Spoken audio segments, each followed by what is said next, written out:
Okay, this is a follow-up for Begriefed Online's suggestion of testing the Girth Hitch Bowline that's been end-bound. So I just learned this knot, so bear with me if I mess it up.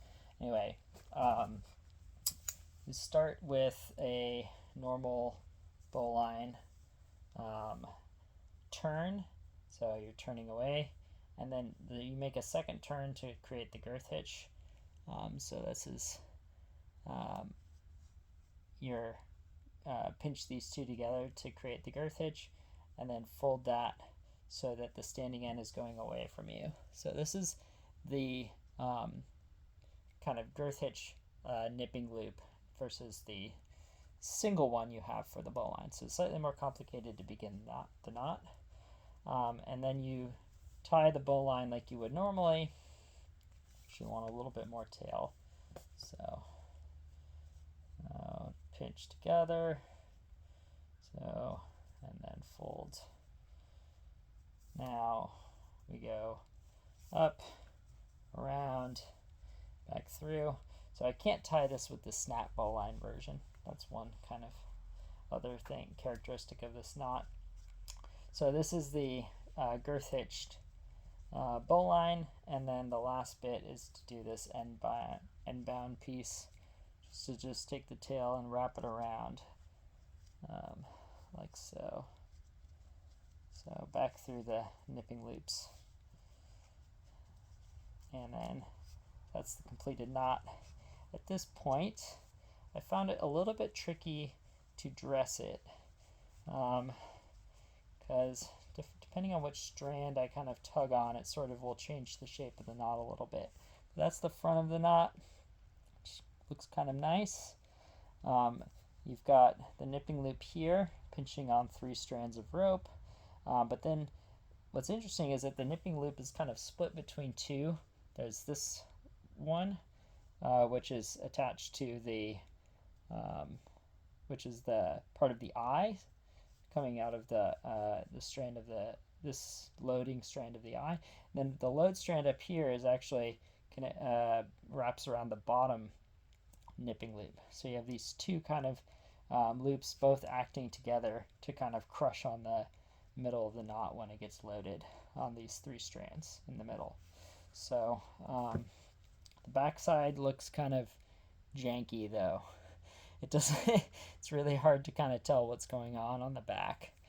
There's a lot of crossovers, so I wouldn't recommend. I mean, yeah, this looks a little bit clearer on the front, and then the back is like a pretzel. Okay, so I'm gonna go ahead and attach this.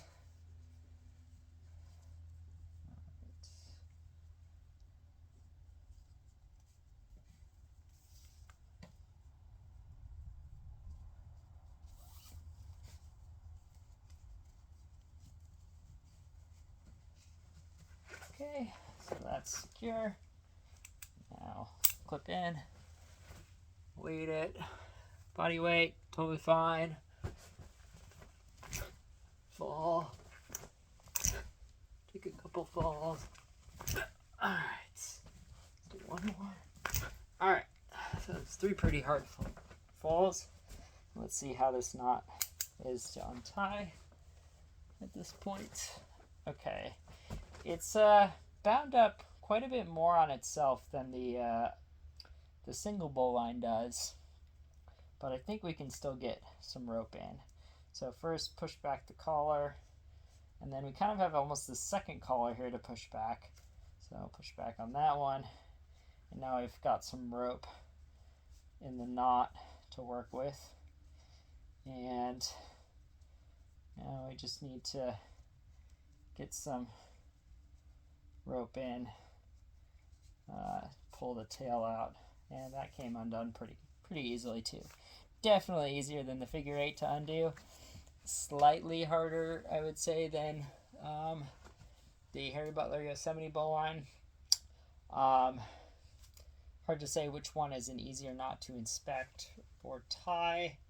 My view would be that the Harry Butler Yosemite Bowline is a little easier to tie because its initial knot is fast to tie with the single bowline